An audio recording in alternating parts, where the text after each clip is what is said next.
Hello friend, how are you? For this video ay may isi-share na naman ako sa inyo na simple, healthy at masarap na ulam. Affordable. Sa isang kawa ay maglagay lang tayo ng isang bowl na tubig at lagyan ng tanlad, pampabango sa sabaw. Ayan, kumulo na siya at nagkaroon siya ng kulay dahil sa tanlad. Alam mo ba, ang tanlad ay nagpapatulong sa pagpapasarap ng sabaw. Ilagay na natin ang iniwang kalabasa. Pakuluan lang natin hanggang sa lumambot ang kalabasa. I-check at halu-haluin. Naghiwa din ako ng isang pirasong kamuti na luto na. Hiniwa ng pa-cubes at ihalo para mas lalong lumasa siya dahil ang kamuti ay manamis-tamis. Ayan, lumambot-lambot na sila. Timplahan ng isang ginisa mix. Sibuyas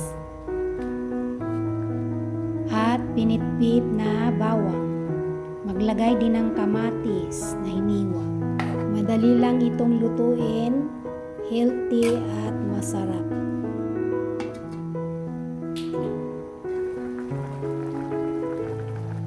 Maglagay din ng asin kung kinakailangan. Lagyan ng okra. Nasa sa inyo mga friends kung damihan nyo ang gulay. Ako, gusto kong gulay kaya marami ito. Lagyan ng bulaklak at dahon ng kalabasa. Idagdag natin ang dahon ng saluyot. Ito lang naman ang mga ulam na kinalakihan ko sa probinsya namin. Kaya hinahanap-hanap ko ito all the time. Dahil ako ay mahilig talaga sa gulay. Sana nagustuhan nyo itong video na ito mga friends at bigyan nyo ako ng rates para sa aking munting channel. Maraming salamat. Alisin lang natin itong tanlad. Malambot na ito. Pati sa luyot at dahon ng kalabasa ay luto na din. Manamis-tamis ang sabaw nito mga friends. Nagprito din ako ng 6 na pirasong maliliit na dalagang bukid at ibabaw ko na siya. Pinatulo ko ng husto ito mga friends para hindi siya mamantika. Tingnan lang ang descriptions below sa mga recipes. Ilagay na ang sitaw sa ibabaw. Ang sitaw kasi madali lang itong lutuin. Maka ano lang ng init yan, luto na. Kaya ipahuli ang sitaw. Ganito lang siya kadaling lutuin.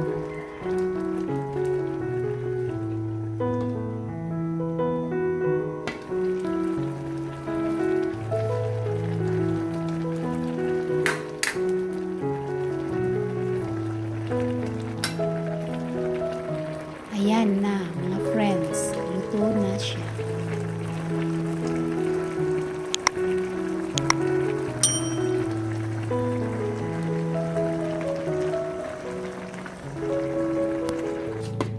Tinanggal ko muna ang prito para hindi siya madurog pag hinalo ang gulay.